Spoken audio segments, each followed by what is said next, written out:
We got to go to Hollywood, Doug. Shouldn't Take I be us. there for this? How You come should be there. Farzana get to go to Sri Lanka for her report? I don't get to go to Hollywood. Okay.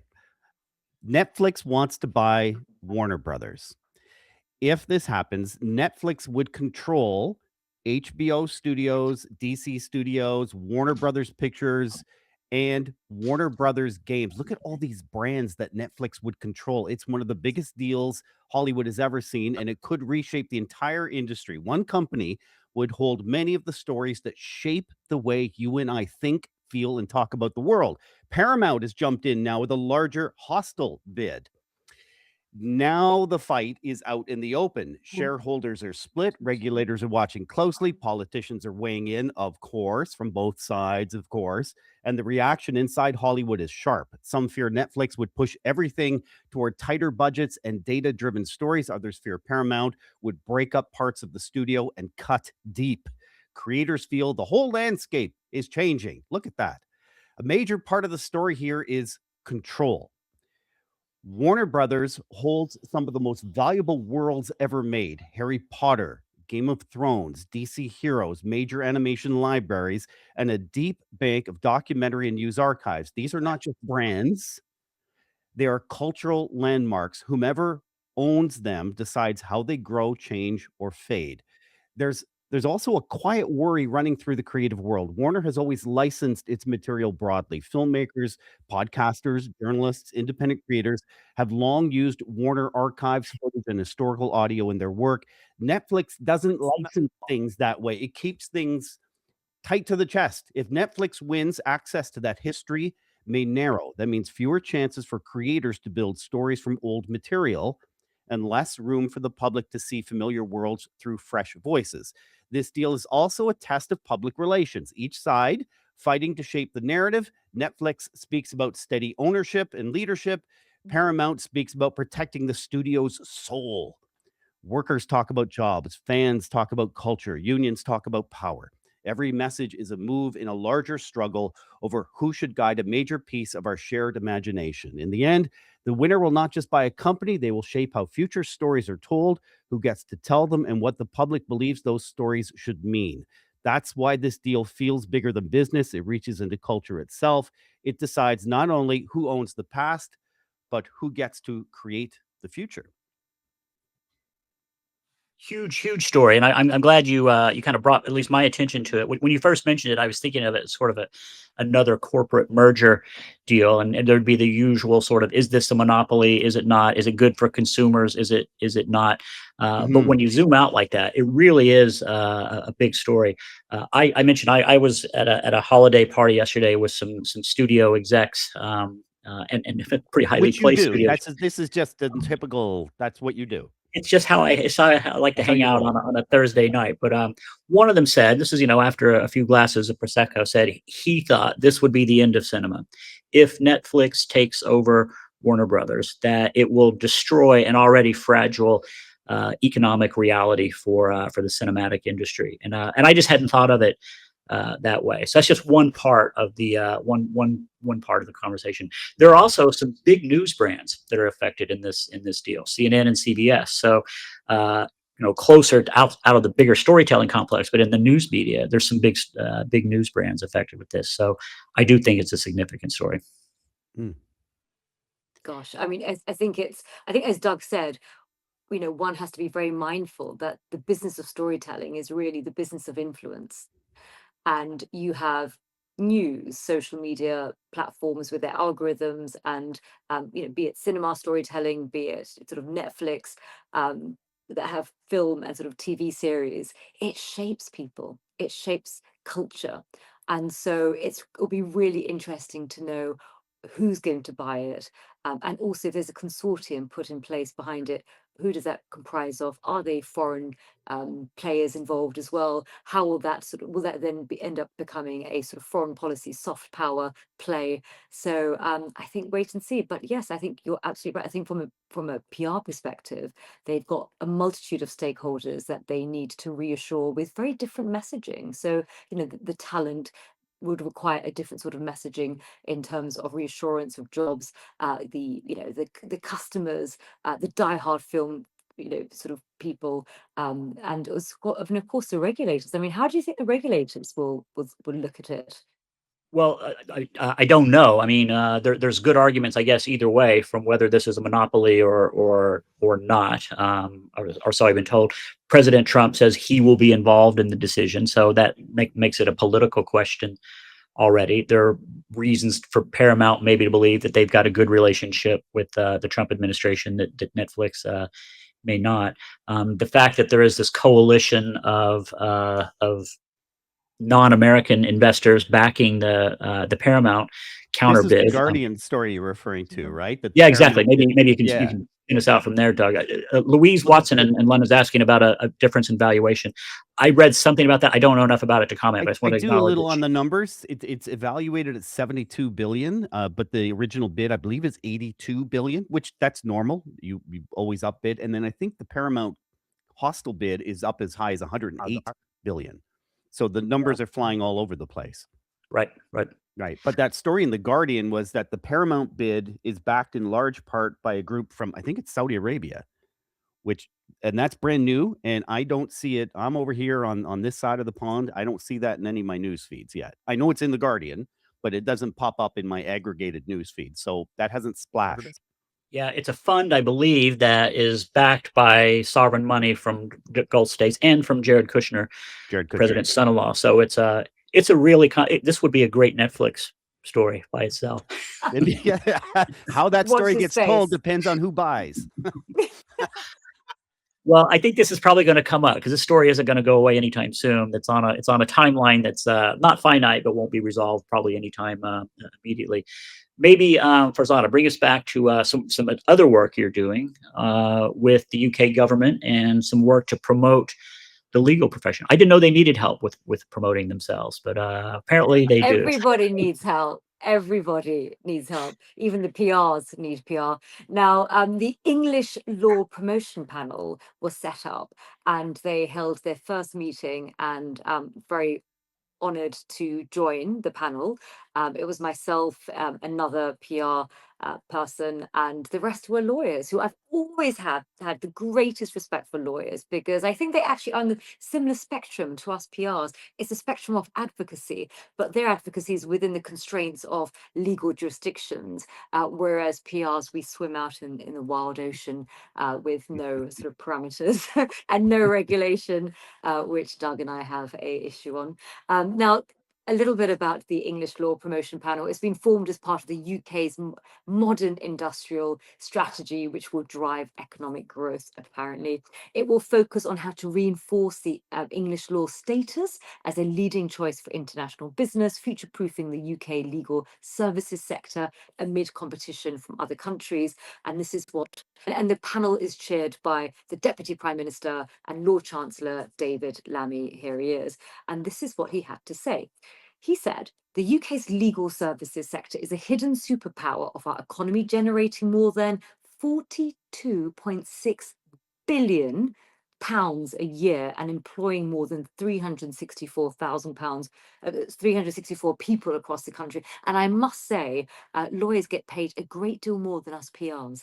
The use of English law by international business is key to that success story, and we want to stay ahead of the game. And then he goes on to say that he's bringing together legal and business leaders to make sure the UK remains a jurisdiction of choice and continues to champion the rule of law around the world. Now, we all know that actually the UK is facing some stiff competition from Singapore and also Dubai as well. And so now, Doug, I wanted to bring you in to give us a bit of context for Americans who don't perhaps understand the concept of sort of like a national law, like English law, because of course there is no such thing as American law, but you do have New York law, Delaware law. So please share. Yeah, and I had to research this. I was trying to wrap my head around the story. I'm so happy for you being on this board, Farzana. This is fantastic. Just wanted to get that in. When we talk about international business, this is for international deals, and you have to decide on what's the rule of law. Kind of like if you're going to play poker, you got to decide what are the rules, right?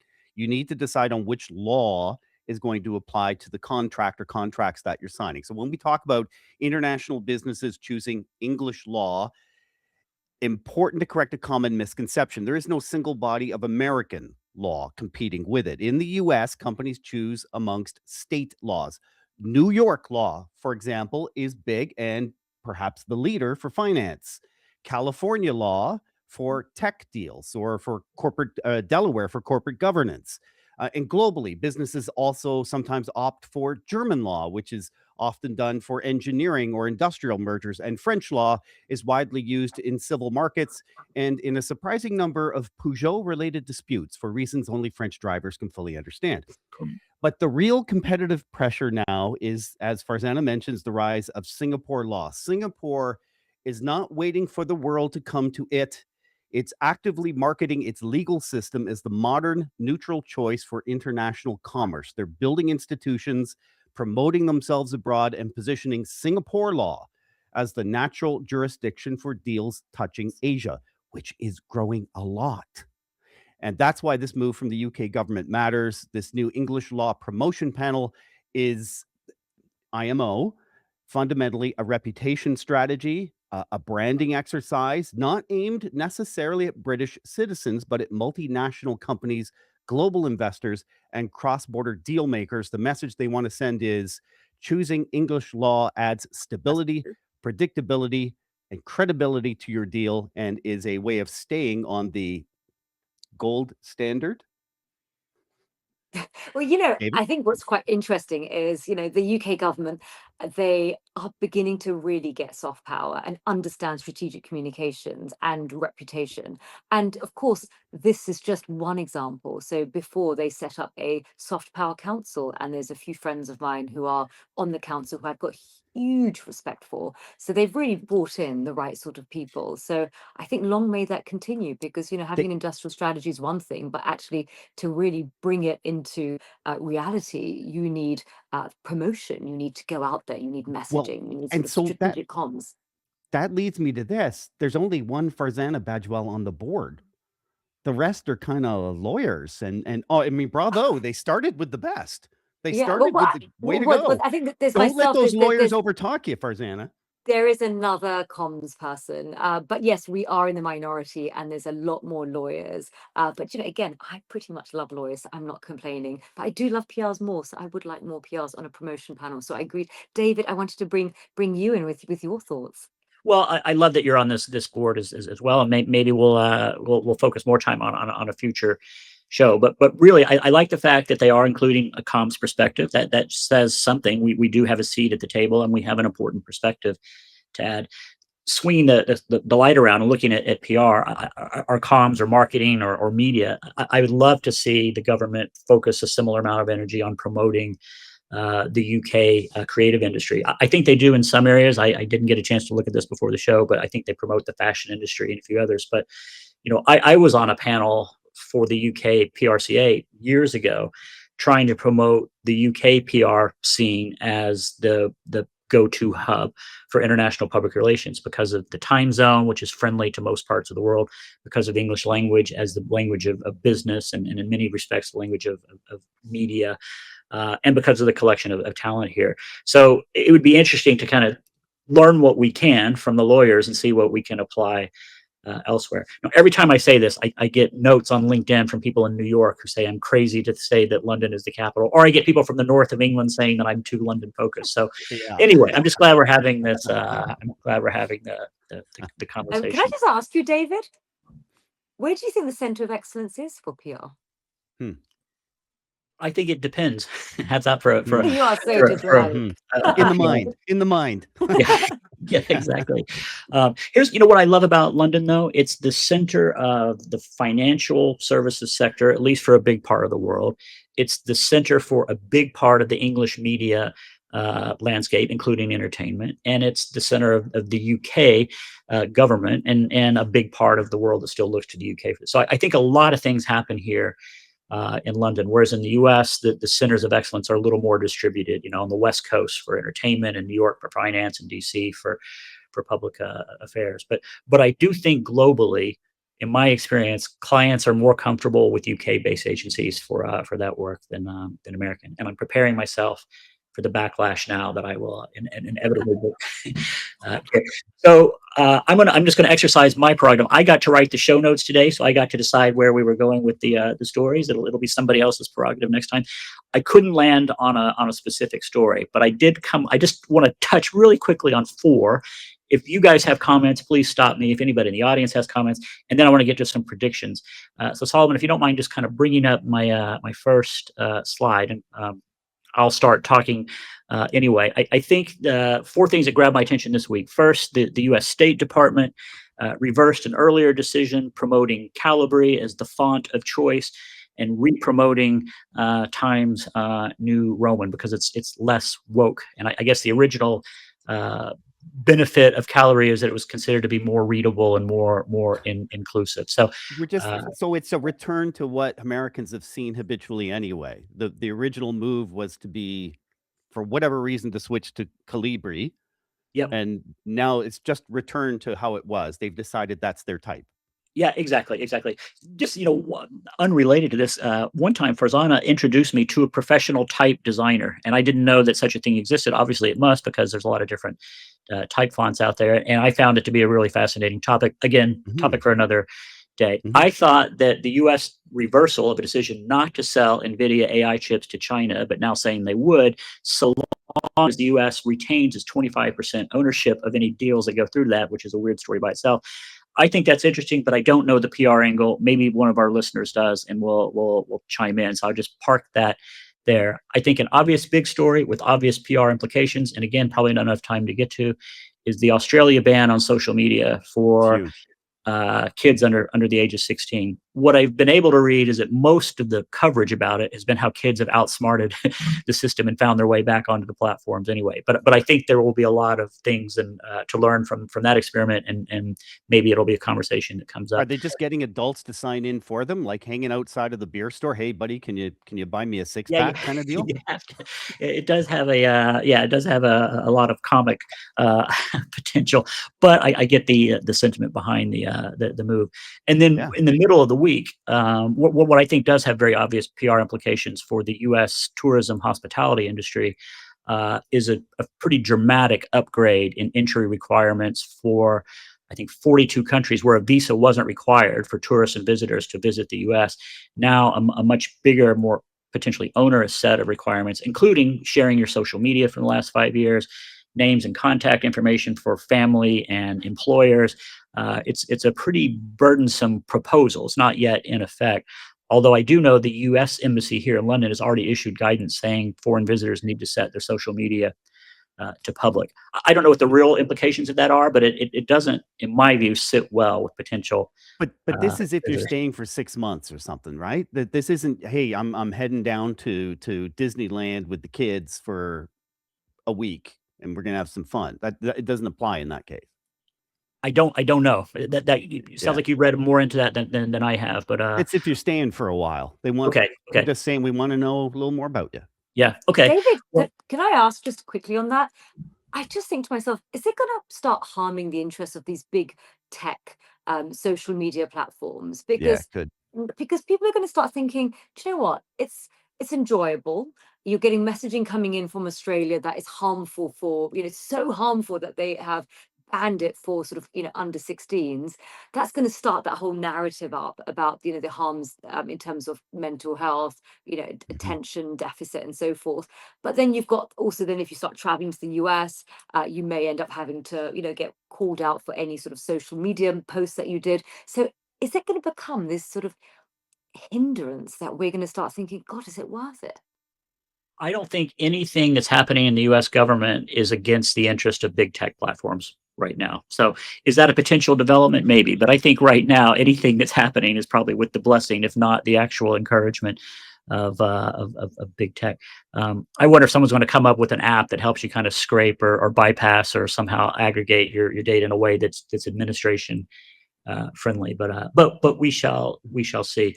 I want to, and I know you guys told me we probably wouldn't have enough time for this, but I'm going to try to race through a few predictions, and I'm not going to give any of these justice, and I apologize for that in advance. But 6 really bright people bothered to write and say, here's what they thought might happen in the world of PR in 2026.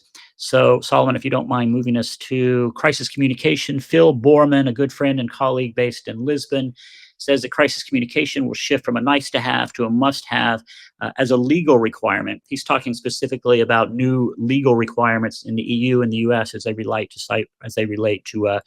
cybersecurity incidents. You really got to follow his newsletter, Wag the Dog. He goes into this and a lot of other Mhm. related issues in a great level of detail. I think that's not a prediction; it's a statement. But I'm glad that he made it and brought our attention And to hopefully it. they'll choose English law. And hopefully they'll choose English law to resolve Right. their disputes. Lou Watson, who kindly commented earlier, I guess he's watching today.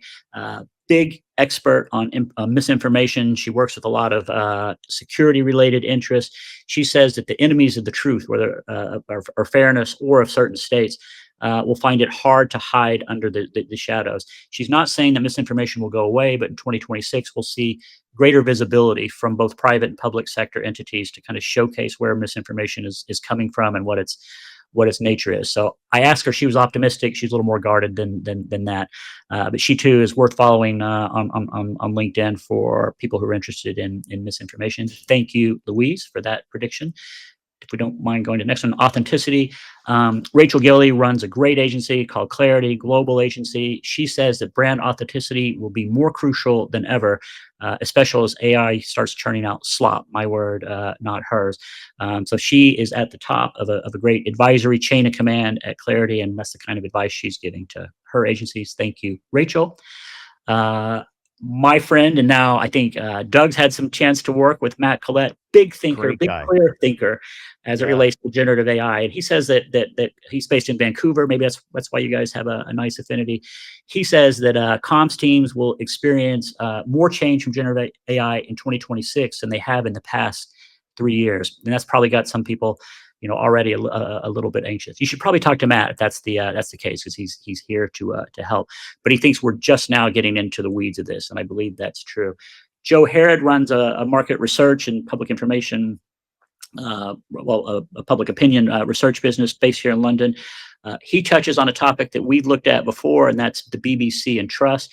I'm condensing a pretty thoughtful post from him, but he says that the BBC will be attacked over and over on everything that they do for the next year, from Christmas to the Glastonbury concert lineup, and yet they will remain the most trusted news and information source in the world. So the storm won't stop, but the trust will abide. So hope you're right on that, Joe. Miranda, who was on the show a couple weeks ago, sent me a nice note last night. She runs an agency called Pray Tell here in London. She says that blogs are back in town, partly because, or mainly because, that's what AI likes to find. And so that we're starting to see her clients are starting to ask for that type of content. It plays through not just in blogs, and Doug, you'll appreciate this from a podcast, video cast point of view.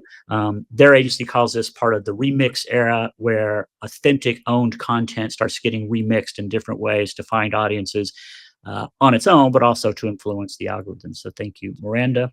And then last one from Jane Kodos in Washington. She actually sent me a lovely produced video from her car. That seems to be a thing. I guess you get better audio control, where she gave me a series of thoughtful predictions. I just chose one. Jane, I don't know if this is the one you wanted me to focus on, but I thought it was interesting. And it goes back to authenticity and transparency. And she's like, in 2026, you're hiding the use of AI is going to become a liability. And in fact, it'll be an asset if you say, yeah, I used AI to help me with this. I use all the tools available to me. And so that might be a way for us to all find a little bit more comfort with using AI in the workplace. So thank you, Jane, for that. I realize we're 2 minutes out. I did get through all 6. We might do a few more of these before we run out of December, but thanks everybody for contributing. And I thought that was a good conversation. So thanks, guys. That's excellent. Excellent. Thanks so much for spending a bit of your day with us. Farzana, how hot is it down near the equator? Do you know what? It's not too bad. I mean, it is monsoon season, and Sri Lanka is quite extraordinary because they've got different microclimates in the north compared to the south. And so it's monsoon season in the north, but not in the south. And so it's Oh, different. And interesting. I've been going all over the island. And so the weather's been a bit schizophrenic. But of course, it was quite a tragedy what happened with Cyclone Ditwa. And Mhm. so, and in particular, because it's been happening. It's always been happening in this part of the world, but the frequency of natural disasters seems to be speeding up, and that seems to be a big issue for countries such as Sri Lanka, Maldives. You're down near the equator today, and in a couple of weeks, you're joining me here in Canada's Rocky Mountains in Yes. January. So bring a light Yep. sweater, Farzana. You'll need to bundle up just a little bit. Thank you for spending your day, a bit of your day with us this Friday. As always, thanks to superstar producers Emily Page and Solomon Ibe. The Week Unspun is a co-production of Fullgate Advisors, Kurz and Public Relations, and Stories and Strategies podcasts. Hey, the recordings are on Apple, Spotify, and YouTube. You can give them a listen there. And one final thought today. Remember that everyone you talk to today is tender somewhere, including you. Choose compassion over criticism and create that emotional safety that is the birthplace of real connection. Have a great Friday. Have a fantastic weekend.